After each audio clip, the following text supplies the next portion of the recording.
Всем огромный привет, ребят! Добро пожаловать в этот замечательный влог из дальних-дальних краев. Пока что, наверное, не буду говорить, куда мы сейчас едем. Сегодня 24 января, о господи, 24 декабря, простите. И посмотрите за окном, снежок пошел. Мы еще дома, уже там, видите, белый покров. У кого-то сегодня будет White Christmas. Я очень рада за этих людей, кто здесь остается, потому что, на самом деле, в Осло достаточно редко бывает белое Рождество со снегом, наверное, раз в несколько лет только. Вот, и мы уже скоро выходим, через 10 минут, и отправляемся в аэропорт. Сейчас время без 10 утра. Вылет у нас 1:30, мы отправляемся очень рано. Знаете почему? Вот поэтому. Потому что снег, и это значит, что транспорт в Осло становится непредсказуемым, и лучше выходить сильно заранее. Это, знаете, такой советик всем, кто живет или едет в Осло по каким-то причинам. И у нас сегодня достаточно такая долгая программа, насыщенная. Ну, может, не очень насыщенная. У нас вылет во Франкфурт 1:30, в 4 мы будем там, и в 8 вечера у нас уже вылет дальше. Лететь нам 10 часов, то есть всю ночь, и мы будем завтра на месте. И посмотрим, как там будет все. Я очень надеюсь, что все пройдет гладко, потому что в прошлом году у нас были небольшие проблемы в аэропорту.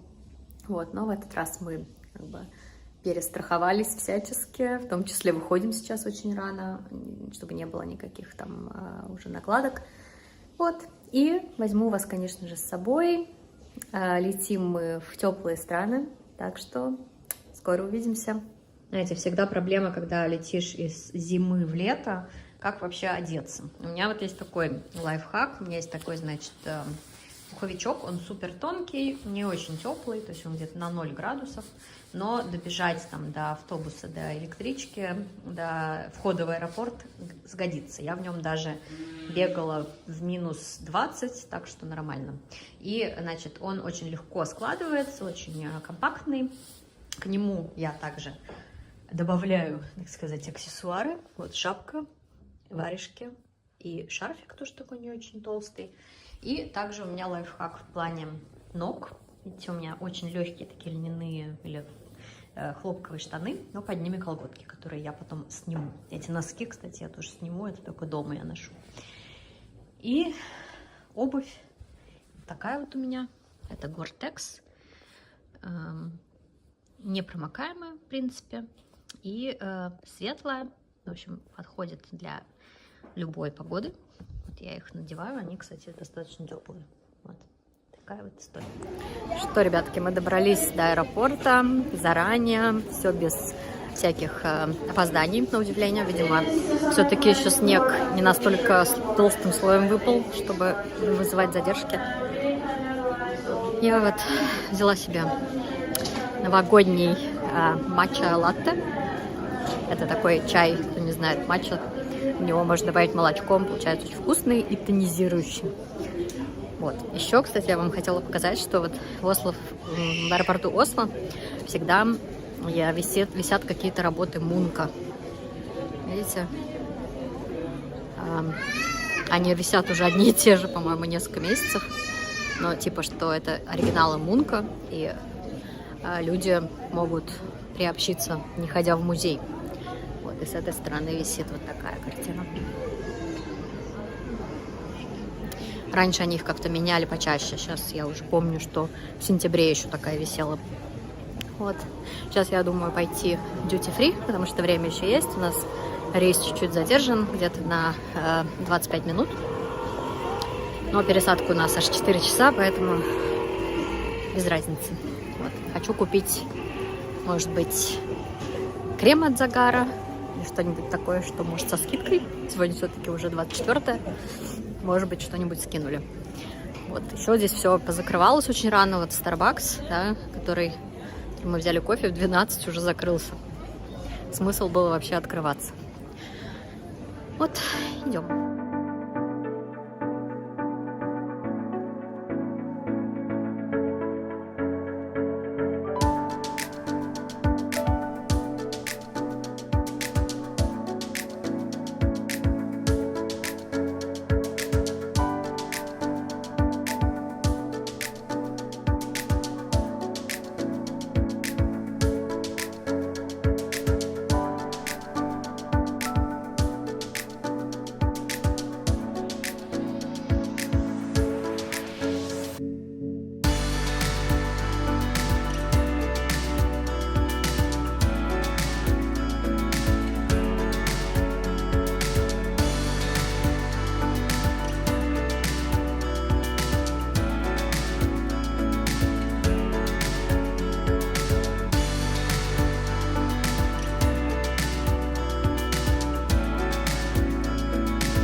прошлом году мы были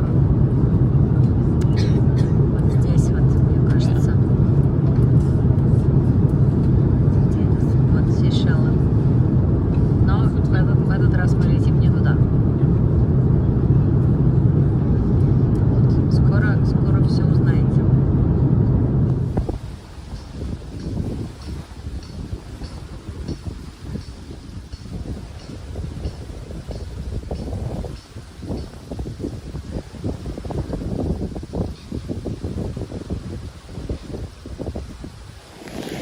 Всем привет, ребята!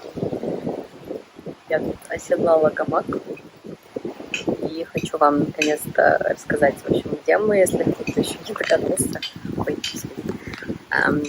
мы на Мальдивах, и это уже вторые наши такие острова в Индийском океане после прошлого года. В прошлом году мы были на Сейшелах, и они все немножко разные.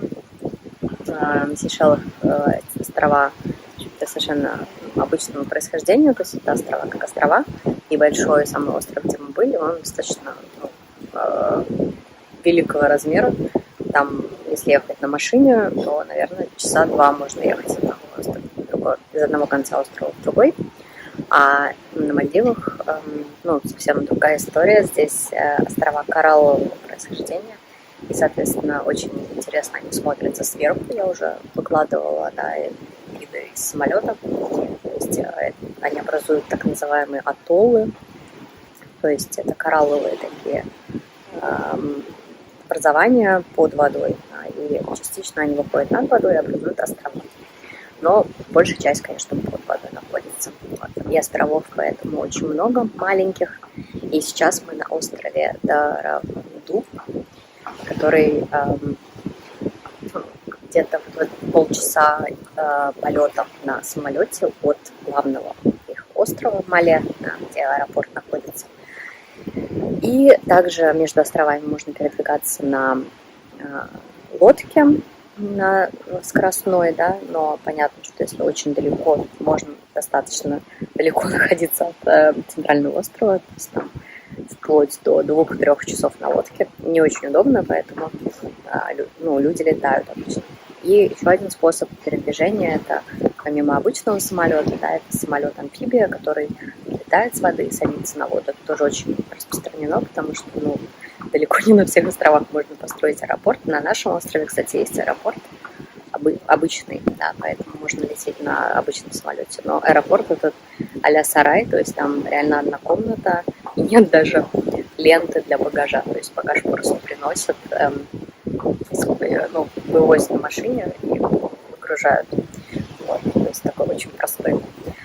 Вот, но поскольку не на всех островах есть аэропорты, приходится садиться на воду, да, там специально подгоняют либо какой-то плавучий плот, такой можно высадиться, либо там есть уже какой-то причал для этих самолетов амфибий.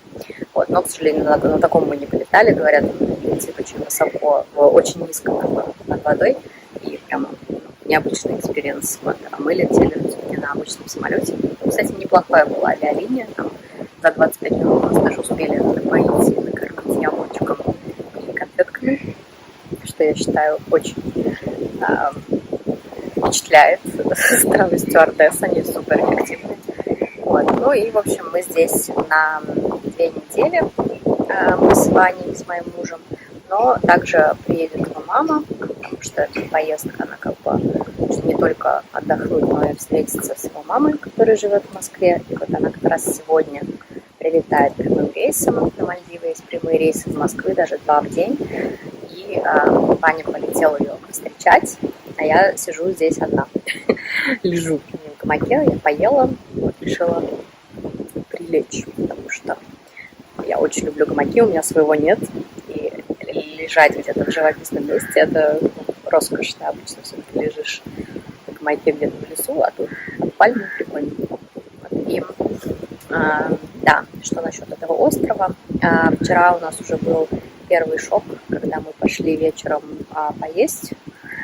Такой мини-шок сначала был, что нас не приняли карту, пришлось платить наличными. Хотя был очень такой модный ресторан, действительно классный. То есть, причем он как-то посреди каких-то чуть ли не бараков стоит нормальный ресторан с хорошим интерьером, все такое. Вот. Но это еще ерунда. Там мы разобрались, платили наличкой. Можно, кстати, платить долларами США. Они везде принимаются практически наравне с обычной валютой рупиями.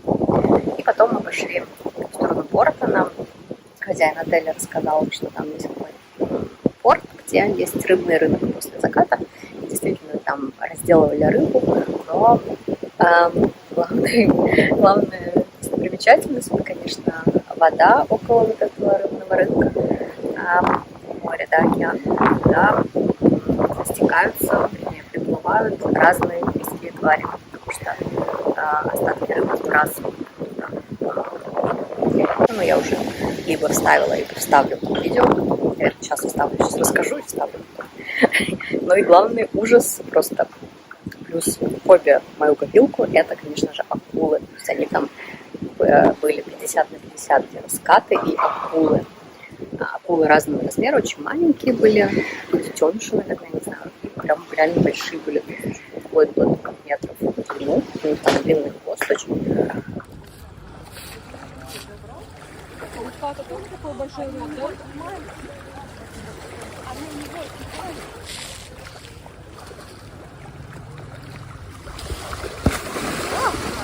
Боже мой. Драка акул. Где вы еще такое увидите?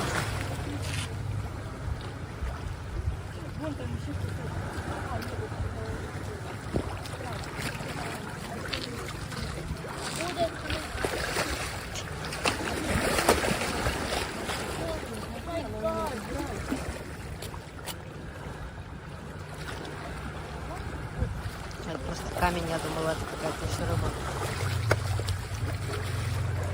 Это была просто жесть. То есть реально акулы плавают. Причем люди даже заходили в воду, там, ну, ноги мочили, да, чтобы просто для прикола, что я типа с акулой. Ну, акулам все равно на людей, они здесь не нападают на людей. У них там полно еды. И как-то люди им не очень интересны. Но сам факт, да, что есть акулы, и они вот так могут приплыть просто на берег спокойно. Я слегка шокирована, прямо скажем. Ну, я вообще, в принципе, люблю корочку по Фрейду, боюсь морских тварей, и поэтому я боюсь купаться на глубине. И здесь я, конечно же, заплывать в глубину не буду, да, по понятным причинам. Но здесь, поскольку вот эти кораллы, да, тут обычно несколько десятков метров от берега такая вода светлая из-за кораллов, да, ну, мелко. Сейчас, может, если вы увидите разницу в воде, что сначала светлая, потом темная. Вот, классно показала, ну, сорян. Вот. И ну, вот на этой мелкоте, в принципе, достаточно не страшно, там мелко, там много всякой живности, рыб всяких, кораллов, собственно, этих, а потом уже, оп, резко обрывается, то есть заканчивается вот это образование, просто пропасть, и начинается уже океан. То есть там реально уже все по-другому, и туда я, конечно же, плавать не буду. Вчера мы уже поплавали, покупались, уже второй день сегодня, вот, и вчера, конечно, были не спамши, и было вообще очень тяжело, мы приехали, сразу завалились спать на пару часов, но проснулись так, чтобы успеть искупаться. Я сходила уже в океан, он теплый, как суп, в общем, как и на Сейшелах, Индийский океан в этой зоне, это реально зона очень теплая. И, да, в общем, можно там просто чилить, валяться. Ваня там с маской в облаку говорит куча разных рыб. Они вообще не боятся людей. Акулу не встретил, к счастью. Но мне хотелось, чтобы прям выходил на море. И вот я нашла гостиницу, которая прям стоит на береговой линии. У них свой пляж, практически, на котором можно носить бикини. Это мусульманская страна, поэтому далеко не на всех пляжах это можно, кстати, иметь в виду.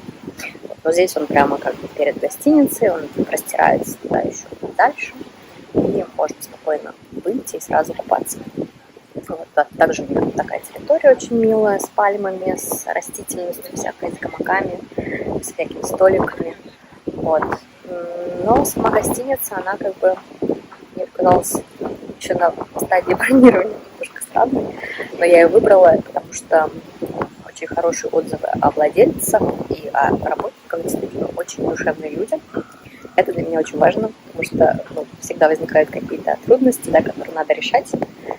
Нужна какая-то помощь. Очень важно, чтобы персонал был очень отзывчивый. Вот это мой также приоритет. Ну, и также, чтобы на море стояло, значит, прямо, чтобы нужно было выходить купаться, чтобы был вид на море, мне хотелось, да, и поэтому я забронировала и нам, и Ване, и маме, значит, номера, которые с видом на море. Но они там чуть подальше, вид, конечно, там прямо на воду, все-таки издалека, но все-таки, чтобы был как бы вид. И в этой гостинице, что странно, у них два вида номеров. Вот есть такие, которые, да, я забронировала, называется бюджетный номер. Вот действительно очень простой. То есть там нет никаких графических декораций. Там висит одна картина, я вам покажу. Может быть, когда в нем уберутся, чтобы он был симпатичный, без раскидывания вещей. Но он как бы нормальный, функциональный, то есть там все есть, что нам нужно. Но вот, да, декораций как-то мало, очень такой спартанский. И такой достаточно уже старый, я бы сказала, да, то есть реально им там стоит покрасить стены, чтобы он был попрезентабельнее. Но также у них есть и номера более новые.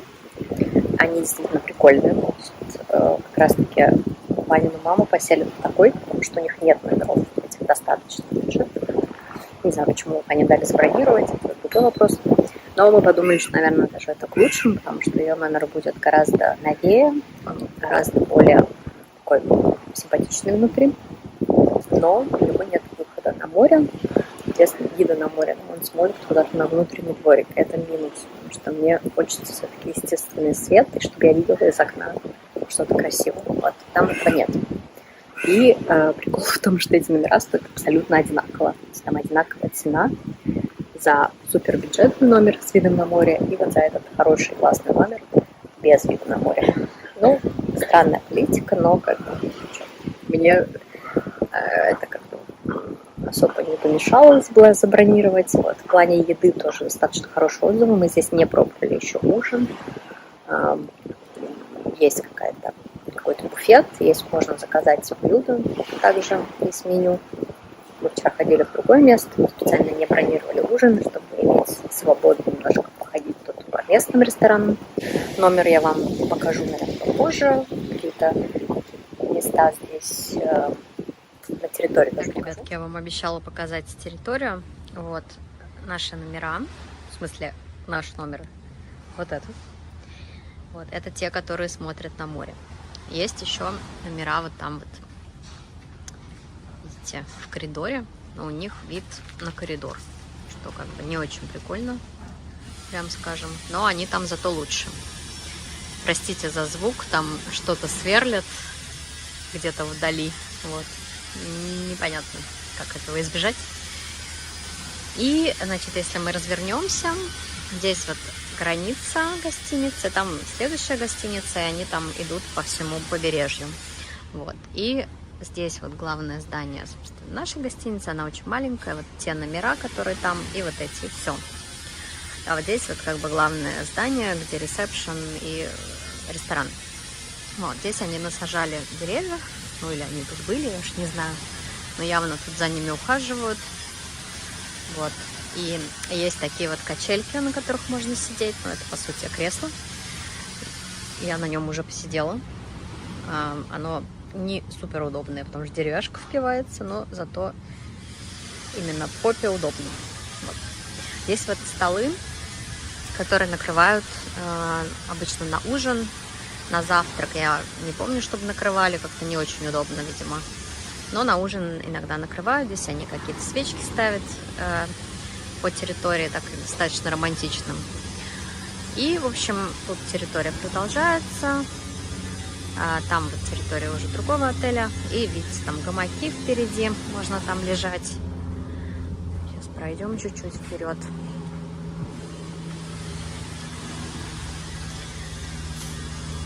Вот здесь вот главное здание. Да, там, собственно, едят люди. Там ресепшн.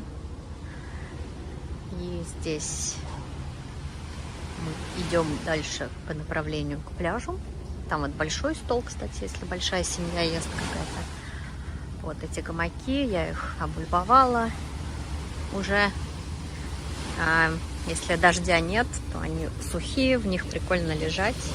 Сейчас вот они чуть-чуть влажные, потому что прошел дождик.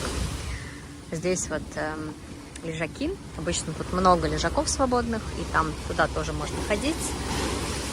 Лучший заход в воду, он чуть подальше там, поэтому мы обычно там на лежаках лежим. Вот здесь есть волнорезы, которые помогают волны остановить. Да, видите, иногда, вот особенно там катер прошел, сейчас пошла волна. А там, в принципе, в любое время можно купаться, даже если шторм. Вот. Такая вот история. И вообще, конечно, очень удобно, что 2 шага до пляжа, что если что, можно сходить в номер, там переодеться, помыться. Когда мы на Сейшелы ездили в прошлом году, такого не было. Там все-таки минут 10 надо было идти, хоть и по живописной дороге, но так не набегаешься туда-сюда.